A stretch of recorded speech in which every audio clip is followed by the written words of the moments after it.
सभी को एकादशी की ढेर सारी शुभकामनाएं। इस एकादशी को निर्जला एकादशी और भीमसेनी एकादशी क्यों कहते हैं, आइए वो जानते हैं। राधे राधे भक्तों, जय श्री कृष्ण। हमारे YouTube चैनल में आपका बहुत बहुत स्वागत है।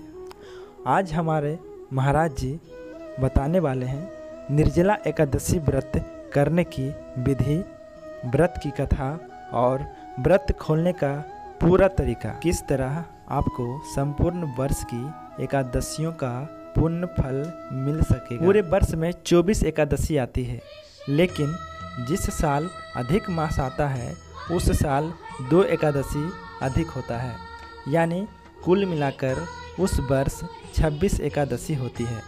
प्रत्येक माह में 2 बार एकादशी का व्रत आता है, एक कृष्ण पक्ष में, दूसरी शुक्ल पक्ष, और प्रत्येक मनुष्य को दोनों ही व्रत करनी चाहिए। एकादशी का व्रत सबसे बड़ा माना जाता है।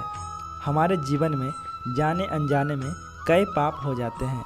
यदि आप अपने जीवन में नरक की सज़ा से बचना चाहते हैं, पापों का प्रायश्चित करना चाहते हैं और स्वर्ग लोक तथा वैकुंठ लोक को प्राप्त करना चाहते हैं, तो आपको पूरे वर्ष की सभी एकादशी व्रत करना चाहिए।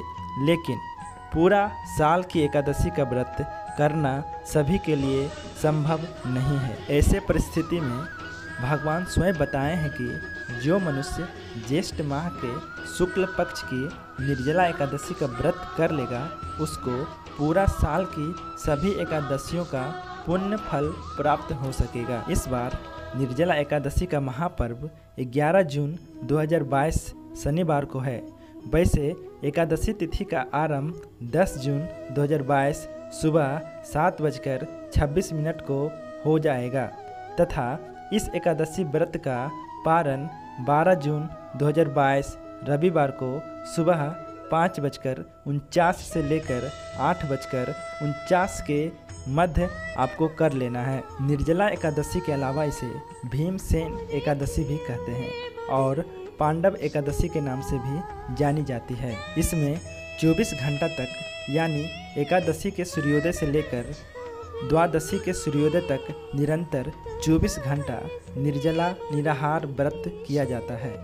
इस एकादशी में भोजन का पूरी तरह त्याग करना है, फलाहार का पूरी तरह त्याग करना है, जल का पूरी तरह त्याग करना है। यदि आप रोगी हैं, बीमार हैं, बच्चे हैं, वृद्ध हैं, तो फलाहार करके एकादशी का व्रत कर सकते हैं। आपके लिए कोई कठोर नियम नहीं होता है, लेकिन आप पूरी तरह स्वस्थ हैं तो निर्जला निराहार इस एकादशी का व्रत जरूर करें, क्योंकि इस एकादशी व्रत को करने से आपके जितने भी पाप होंगे वो सब समाप्त हो जाएंगे तथा आपको 24 एकादशियों का पुण्य मिलेगा, गौदान पुण्य मिलेगा।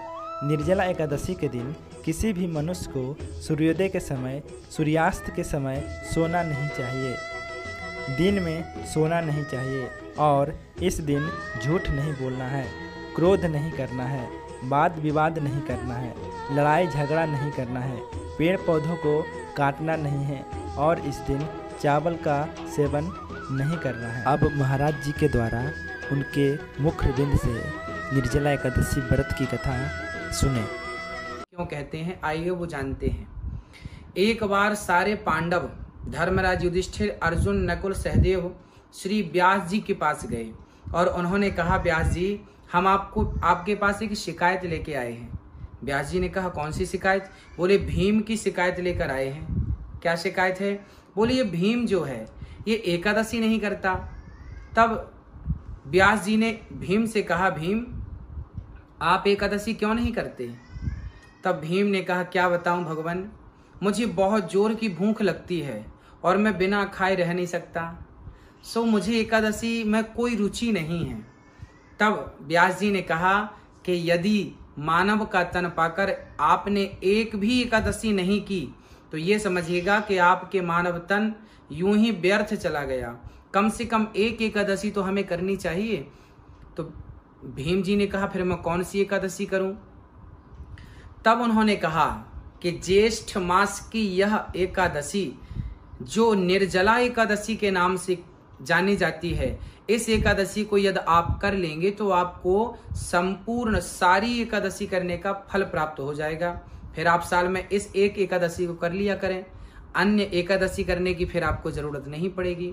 भीम ने कहा ठीक है, यदि ऐसी बात है तो मैं एकादशी करता हूँ। उस दिन भीम सुबह से शाम तक भगवान के चिंतन में इतने मस्त हो गए कि उन्होंने कुछ नहीं खाया और प्रेम पूर्वक कृष्ण का चिंतन करते, नारायण का चिंतन करते करते भीम जी ने उस एकादशी को किया। इसलिए इस एकादशी को भीमसेनी एकादशी भी कहा जाता है, क्योंकि भीम जी ने इस एकादशी का प्रारंभ किया था।